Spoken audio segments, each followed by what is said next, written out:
kebajikan.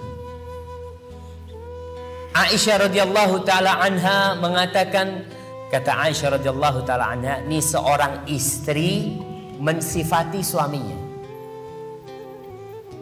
Karena jamaah, yang paling kenal sama kita itu adalah pendamping hidup kita. Dia bersama kita 24 jam kali 360. Sehingga dia tahu kelakuan kita. Aisyah radhiyallahu taala anha tahu nih sama suaminya sallallahu alaihi wasallam. Nabi alaihi salatu wasallam ketika masuk di bulan Ramadan, beliau itu bersungguh-sungguh beribadah, menambah volume ibadahnya lebih dari di bulan-bulan selain Ramadan. Masuk Ramadan ganti tuh, ibadahnya bertambah. Kalau masuk 10 hari terakhir, maka di 10 terhari itu beliau lebih semangat daripada 20 malam pertama. Maka volume ibadahnya apa aja? Yang jelas volumenya yang ditambah. Baik, yang pertama qiyamul lail. Amalan yang paling utama di Lailatul Qadar adalah qiyamul lail, salat malam. Salat malam itu namanya tarawih, sama itu qiyamul lail. Tahajud sama itu qiyamul lail. Artinya salat di malam hari.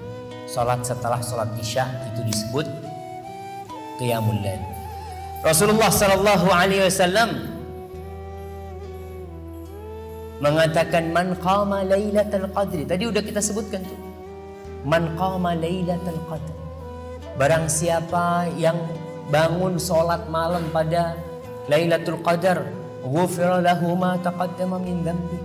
Dan Rasulullah sallallahu alaihi wasallam idza dakhala al-ashr awakhir min Ramadan. Beliau ni kalau masuk 10 hari dari Ramadan, akhir dari Ramadan, ahyal lail, malamnya dihidupkan. Ahyal lail. Wa aiqadha ahla, istrinya dibangunkan. Biasanya Nabi itu bangunkan istrinya kalau beliau mau witir.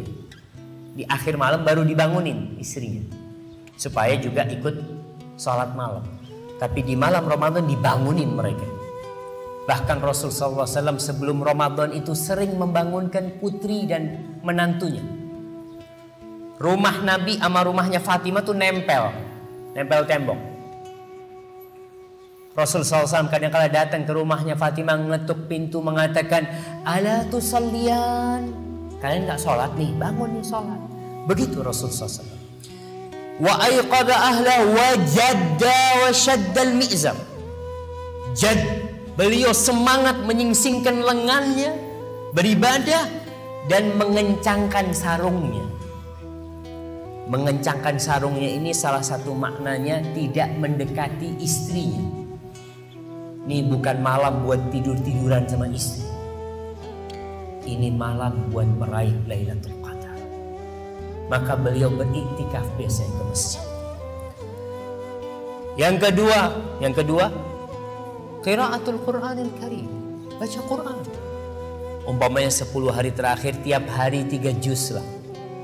Paling tidak 10 hari hatam Al-Qur'an Karim. Kemudian amalan yang ketiga, iktikaf. Iktikaf itu yang paling sempurna 10 hari. Kalau nggak bisa, ya antum ambillah malam-malam ganjil. Umpamanya Ustaz, ana masih kerja Ustaz.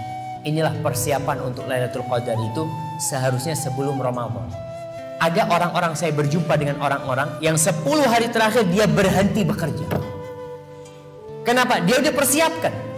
Dia punya duit, sudah dia tabung. Pas malam 10 hari terakhir ngomong sama istrinya, nih biaya untuk 10 hari ini sudah aku tabung untukmu.